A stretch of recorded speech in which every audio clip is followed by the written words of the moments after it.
Hey everyone, and welcome to This Explainer.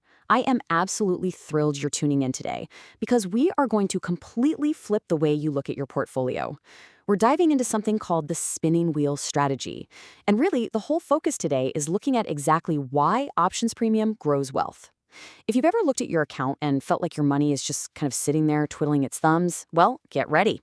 We're going to learn how treating your portfolio like a retail store can put every single dollar and every single share to work. Okay, let's dive right into this. I want you to listen to this quote and really internalize it. Ready? I am a merchant. I sell stock option contracts. We're reframing your mindset right out of the gate here. You are no longer just a passive investor sitting around crossing your fingers that a stock goes up. No way. You are an active business owner running a shop.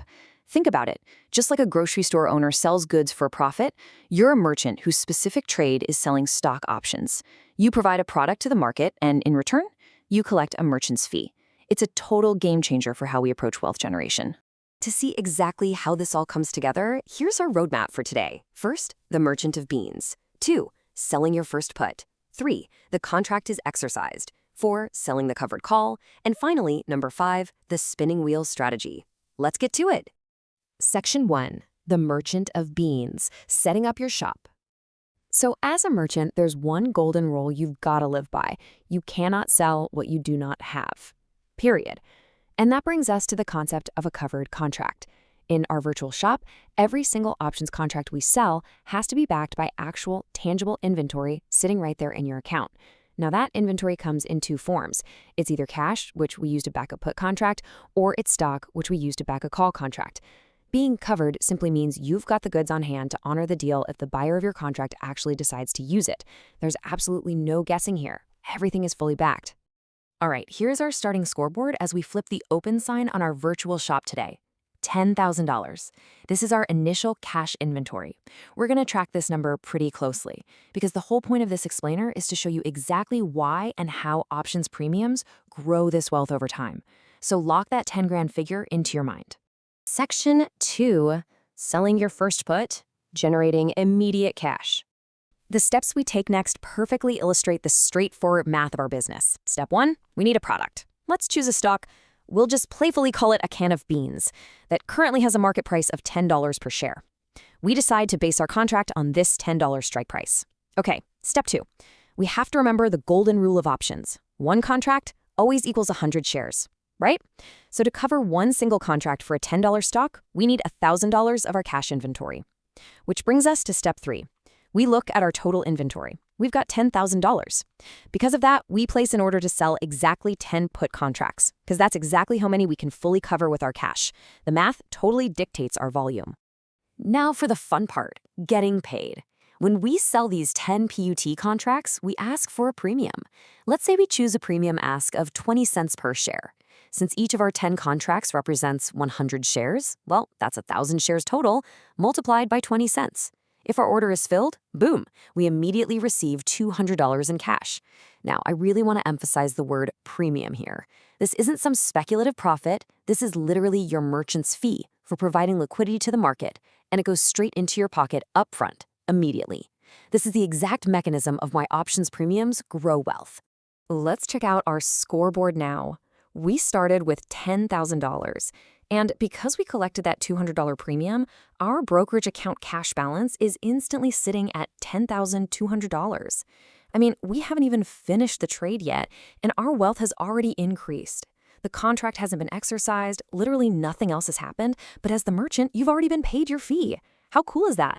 Now, what's really interesting about this is that while your total account balance is $10,200, we have to talk about being encumbered. That original $10,000 in cash inventory, it's temporarily locked up. The broker basically holds on to it as a guarantee. Remember, you sold a covered contract. So that 10 grand is just sitting there, encumbered, just in case the buyer of the put contract decides to exercise the right to sell you those shares at $10 each. You still own the money for sure, but it is pledged to the deal right now. Section 3, the contract is exercised, a shift in inventory. So, what does this all mean? Well, getting exercised actually isn't a bad thing at all. It's simply a shift in our shop's inventory. Think about the before and after. Before the exercise, our inventory was $10,000 in cash, and we kept our $200 premium. After the exercise, the broker simply subtracts that encumbered 10,000 from our account and swaps it out for 1,000 shares, our 1,000 cans of beans. But notice what hasn't changed? The premium kept. We still have that $200. We literally just traded our cash inventory for stock inventory. The shop is still fully stocked, just with a different asset now. Section 4. Selling the covered call, the flip side of the trade. Let's move along and see how this builds, because now we get to put those 1,000 cans of beans to work. As a merchant, we definitely do not want those shares just sitting on the shelf gathering dust. Since we now own the stock, we can use it as our inventory to cover the sale of call contracts. And by selling these contracts, we get to step right back up to the register and collect yet another merchant fee. The mechanics here are the exact same as before. We're just using our new stock inventory instead of cash. We have an underlying inventory of 1,000 shares. Ideally, the market price has stayed pretty close to $10, so we again choose a streak price of $10 per share.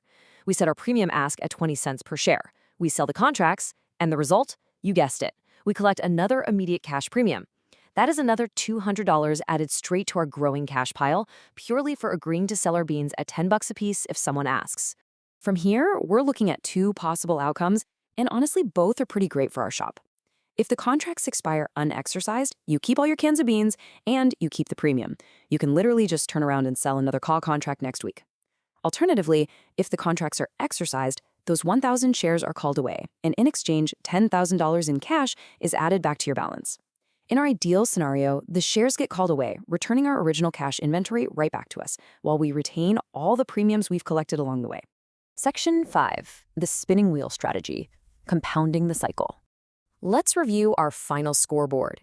We started this whole journey with a flat $10,000.